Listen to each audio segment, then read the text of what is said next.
काया राघव के दरवाजे पर खड़े होकर राघव को देख रही थी। राघव जानता था कि काया उसके कमरे से निकल गई है, इसीलिए उसने गंगा जल का लोटा सिर्फ हाथ में ही पकड़ा हुआ था, क्योंकि गंगा जल को बेवजह छिड़क कर खत्म नहीं करना चाहता था। सुगंधा ने जब ये सब देखा तो उसके चेहरे पर एक बड़ी सी मुस्कान तैर गई। उसे समझ आ गया कि आखिर किस तरह से राघव का शिकार करना है। सुगंधा ने पूरी योजना काया को भी बता दी थी, जिसे सुनकर काया भी काफी ज्यादा खुश हो गई। अगले ही पल दोनों फिर से राघव के कमरे के अंदर प्रवेश कर गई। अंदर जाने के बाद दोनों जोर जोर से हंसते हुए कमरे के चारों तरफ मंडराने लगी। ये देख राघव भी बहुत ज्यादा डर चुका था, क्योंकि अभी तक तो उसे काया की ही आवाज सुनाई दे रही थी, लेकिन अब काया और सुगंधा दोनों की हंसी उसे सुनाई दे रही थी। हालांकि कमरे के अंदर इतनी सारी भगवान की मूर्तियां होने की वजह से सुगंधा और काया को भी काफी ज्यादा असहज महसूस हो रहा था, लेकिन फिर भी दोनों कमरे से नहीं निकली, बल्कि इधर उधर मंडराते हुए जोर जोर से हंसना जारी रखा। राघव के पास इस वक्त सिर्फ गंगा जल ही एकमात्र हथियार था। उसने फिर से अपनी हथेली में गंगा जल लिया और जिस तरफ से हंसने की आवाज सुनाई दे रही थी उस तरफ छिड़कने लगा।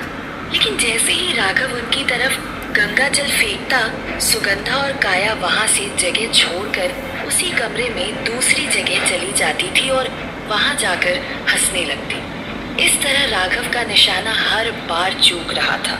हवा में उड़ते हुए कभी कभी तो सुगंधा और काया राघव के बिल्कुल कान के पास में आकर हंस रही थी, जिससे राघव काफी ज्यादा डर जाता और वो जल्दी जल्दी इधर उधर गंगा जल फेंकने लगता। राघव इतना डर चुका था कि वो इस बात पर ध्यान ही नहीं दे रहा था कि उस लोटे के अंदर का गंगा जल खत्म होता जा रहा था। सुगंधा और काया ने कुछ देर और उसी तरह हंसना जारी रखा और देखते ही देखते राघव के लोटे का गंगा जल पूरी तरह खत्म हो चुका था। जैसे ही राघव ने ये देखा कि गंगा जल खत्म हो चुका है, राघव पसीने पसीने हो चुका था। सुगंधा ने जोर जोर से हंसते हुए राघव से पूछा, अब क्या करोगे राघव? गंगा जल तो खत्म हो चुका है, अब कैसे बचाओगे खुद को हम दोनों के वार से? ये कहते हुए दोनों जोर जोर से हंसने लगे।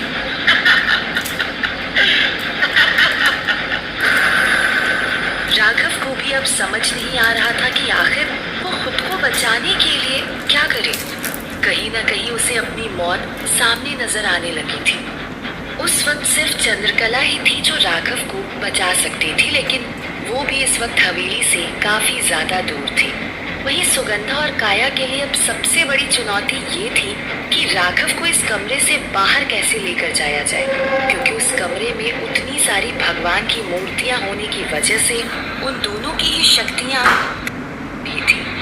राघव को उस कमरे से बाहर भेजने के लिए सुगंधा ने राघव की खाट को अपने बाएं हाथ से नीचे पकड़ा और उसे ऊपर उठाने की कोशिश करने लगी।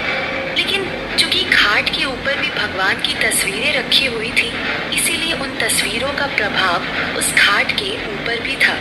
इसीलिए सुगंधा पूरा जोर लगाने के बाद भी उस खाट को उठा ना सकी, बल्कि सुगंधा को ही अपनी रूह में सा महसूस हुआ। सुगंधा ने अगले ही पल उस खाट को फिर से छोड़ दिया। तभी काया को कमरे में पड़ी एक हॉकी रखी हुई दिखाई दी। काया ने सुगंधा को सामने से हटने के लिए कहा। काया ने अपनी शक्ति की मदद से उस हॉकी को हवा में उठा लिया। हॉकी को हवा में उड़ते हुए देख राघव काफी डर गया, पर तभी उसने देखा कि वो हॉकी उसकी ही तरफ बढ़ रही थी। राघव डरते हुए खाट पर पीछे खिसकने लगा, लेकिन हॉकी अपनी रफ्तार से उसकी तरफ बढ़ती ही जा रही थी। वैसे तो राघव खुद उस कमरे से बाहर नहीं जाना चाहता था, लेकिन तभी उसकी नजर दरवाजे पर गई जो कि खुला हुआ था। उस हॉकी से बचने के लिए राघव के पास अब कोई दूसरा रास्ता नहीं था।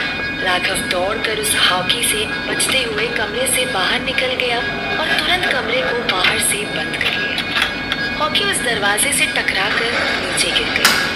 राघव को लगा कि उसने अपने आप को बचा लिया है, लेकिन वो ये नहीं जानता था कि उसने अपने आप को बचाया नहीं है, बल्कि कमरे से बाहर निकलकर उसने अपनी मौत को दावत दी है।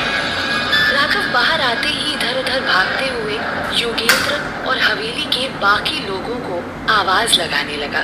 मामा, दाई अम्मा, बलवीर, कोई है, बचाओ मुझे। क्योंकि सुगंधा और काया अभी भी कमरे के अंदर थी, इसीलिए राघव के ऊपर उनका प्रभाव भी नहीं था और वो आवाज लगा पा रहा था। हवेली में काम करने वाले लोग भी एक दिन पहले हवेली छोड़कर भाग गए थे, लेकिन चंद्रकला ने जब आश्वासन दिया कि सुगंधा और काया किसी के साथ कुछ नहीं कर पाएंगी, तब जाकर सभी लोग फिर से हवेली में आए। इसीलिए राघव के चिल्लाने की आवाजें सुनकर हवेली में मौजूद सभी लोग बाहर आ गए। सीढ़ियों से उतरते हुए योगेंद्र ने राघव से पूछा, क्या हुआ राघव, तुम इतना चिल्ला क्यों रहे हो? घबराया हुआ राघव सीधे जाकर योगेंद्र के पैरों में गिर पड़ा और हड़बड़ाते हुए कहा, मामा, मामा, वो सुगंधा और काया मेरी जान लेना चाहती है, मुझे बचा लो मामा। कोई जाकर चंद्रकला और टीले वाले बाबा को बुला कर लाओ, वरना ये दोनों मुझे नहीं छोड़ेंगी। ये सुनते ही वहाँ मौजूद सभी लोग डर गए, लेकिन योगेंद्र ने राघव को सांत्वना देते हुए कहा, राघव, उठो राघव और डरो मत, मैं अभी चंद्रकला और टीले वाले बाबा को बुलवा देता हूँ, कुछ नहीं होगा तुम्हें। ये कहते हुए योगेंद्र ने हवेली में 2 आदमियों को जीप लेकर चंद्रकला और टीले वाले बाबा को बुलाने के लिए भेज दिया। योगेंद्र के कहते ही वो दोनों मुख्य दरवाजे की तरफ भागने लगे, लेकिन इससे पहले कि वो दोनों दरवाजे से बाहर निकल पाते, बाहर की तरफ से एक तेज हवा का झोंका आया और झटके से अपने आप बंद हो गया। लगातार कोशिश करने के बाद भी वो दोनों उस दरवाजे को खोल नहीं पा रहे थे। ये देखकर वहाँ मौजूद सभी लोगों के पसीने छूट गए थे। राघव ने डरते हुए फिर से योगेंद्र से कहा, मामा, मैंने कहा था ना, वो दोनों माँ बेटी मुझे जिंदा नहीं छोड़ेंगी, ये दरवाजा उन्होंने ही बंद किया है। लेकिन योगेंद्र ने इस बात से साफ इनकार करते हुए कहा, नहीं राघव, ये दरवाजा सिर्फ हवा के झोंके से बंद हुआ है और कुछ नहीं, तुम खामखा इतना सोच रहे हो। योगेंद्र ने इतना कहा ही था कि तभी एक तेज हवा का झोंका उसकी तरफ भी आया और योगेंद्र को अपने साथ उड़ा ले गया। योगेंद्र की चीख निकल गई और हवा में उड़ते हुए दूर दीवार से जा टकराया। ये देखकर बाकी सभी लोग भी समझ गए कि सुगंधा और काया किसी को कुछ नहीं करेगी, लेकिन अगर किसी ने राघव की मदद करने की कोशिश की तो वो दोनों उसे जिंदा नहीं छोड़ेंगे। इसीलिए राघव के बार बार ये कहने पर कि कोई जाओ, अगर चंद्रकला और टीले वाले बाबा को बुला कर लेकर आओ, फिर भी कोई वहाँ से हिला भी नहीं। सबकी नजरों से ओझल सुगंधा ने काया से कहा, काया, अब समय आ गया है कि तुम इस राघव को मौत की भेंट चढ़ाकर अपना बदला पूरा कर लो। सबके मन में दहशत पैदा करने के लिए सुगंधा ने जानबूझकर ये बात सबको सुना कर कही थी। हवा में गूंजती हुई इस आवाज को सुनकर सभी लोग डर के मारे कांप उठे। राघव हाथ जोड़कर माफी मांगते हुए कहने लगा, नहीं सुगंधा चाची, ऐसा मत कीजिए, मुझे माफ कर दीजिए, आप तो मुझे बेटा मानती थी ना, भगवान के लिए मुझे माफ कर दीजिए। इसके जवाब में सुगंधा ने कहा, मैंने तुम्हें बेटा माना था, पर तूने मेरी ही बेटी को मार दिया और तू चाहता है कि मैं तुझे माफ कर दूं? ये कहकर सुगंधा ने काया से कहा, जा बेटी, खत्म कर दे इस राघव का किस्सा हमेशा हमेशा के लिए। ये सुनते ही काया राघव की तरफ बढ़ने लगी। राघव काया को तो नहीं देख पा रहा था, लेकिन अपने कदमों को पीछे बढ़ाते हुए लगातार प्रार्थना कर रहा था, नहीं नहीं नहीं। तब तक काया राघव के बिल्कुल नजदीक पहुंच चुकी थी। काया अपने हाथों को अपने चेहरे के सामने लेकर आई और उसके नाखून बड़े होने लगे। देखते ही देखते काया के नाखून किसी जंगली जानवर के जितने बड़े हो चुके थे, जिन्हें देखकर काया खुद भी जोर जोर से हंसी जा रही थी।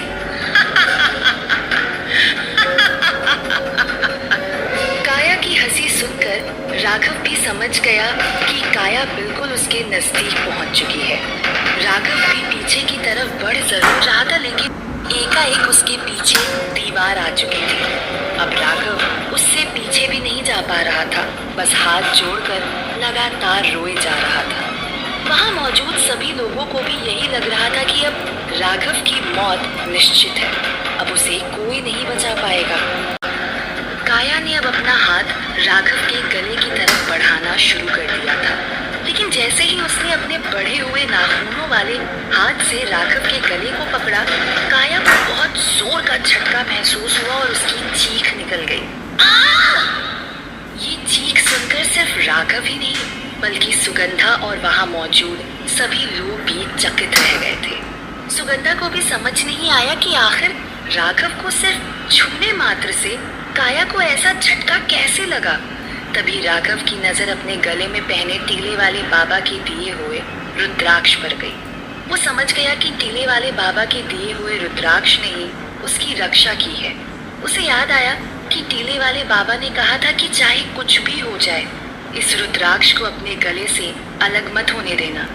राघव जानता था सुगंधा और काया इस रुद्राक्ष को मेरे गले से अलग करने की हर कामयाब कोशिश करेगी, इसीलिए राघव ने उस रुद्राक्ष को अपने हाथ से कसकर पकड़ लिया। जैसे ही सुगंधा ने ये देखा कि राघव ने उस रुद्राक्ष को कसकर पकड़ा है, उसे भी सारी कहानी समझ आ गई। वो समझ गई कि इस रुद्राक्ष को राघव के गले से अलग किए बगैर राघव की जान नहीं ली जा सकती। भले ही सुगंधा और काया में अब कुछ काली शक्तियां आ चुकी थी, लेकिन टीले वाले बाबा का दिया हुआ रुद्राक्ष भी साधारण रुद्राक्ष नहीं था। उसको भेद पाना सुगंधा और काया दोनों के लिए असंभव था। तभी राघव के जहन में एक ख्याल आया और उसने मन ही मन कहा, जब तक मेरे गले में ये रुद्राक्ष बंधा हुआ है, तब तक ये दोनों माँ बेटी तो मुझे छू भी नहीं पाएंगी। तो क्यों ना मैं खुद ही यहाँ से भागकर चंद्रकला के पास चला जाऊं। ये सोचते ही राघव वहां से बाहर के दरवाजे की तरफ भागने लगा। सुगंधा ने जब राघव को इस तरह भागते हुए देखा तो वो भी चिंतित हो गई। वो अपने दिमाग के घोड़े दौड़ाने लगी कि आखिर किस तरह से राघव के गले से इस रुद्राक्ष को अलग किया जाए।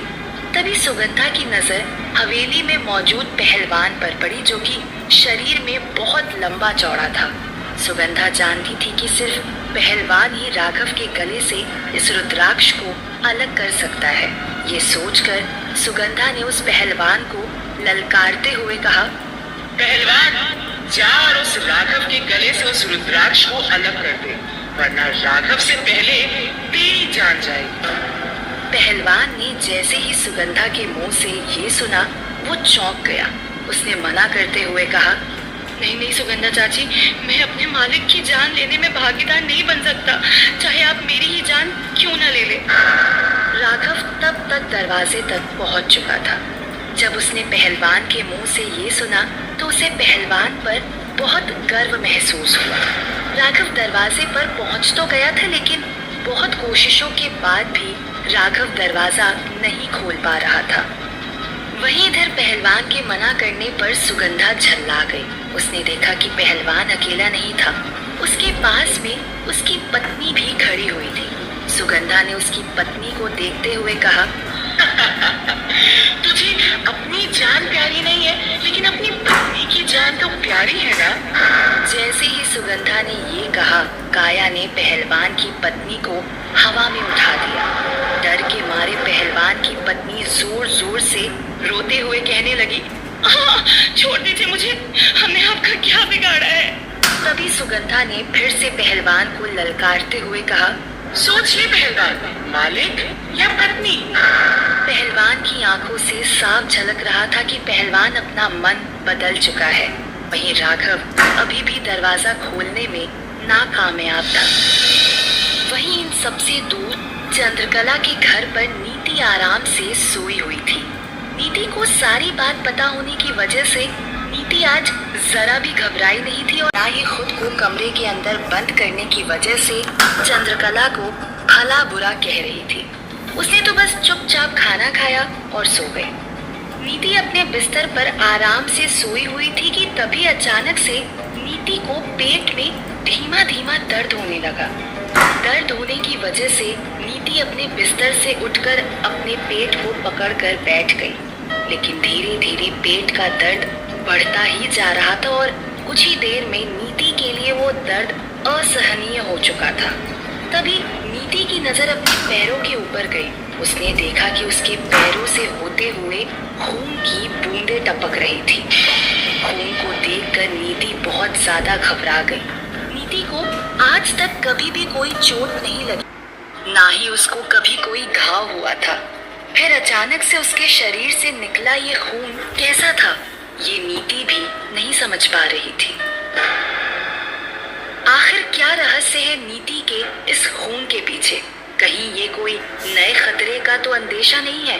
और क्या पहलवान अपनी पत्नी को बचाने के लिए राघव के गले से उसका रुद्राक्ष अलग कर देगा, या राघव वहां से भाग पाने में सफल हो पाएगा?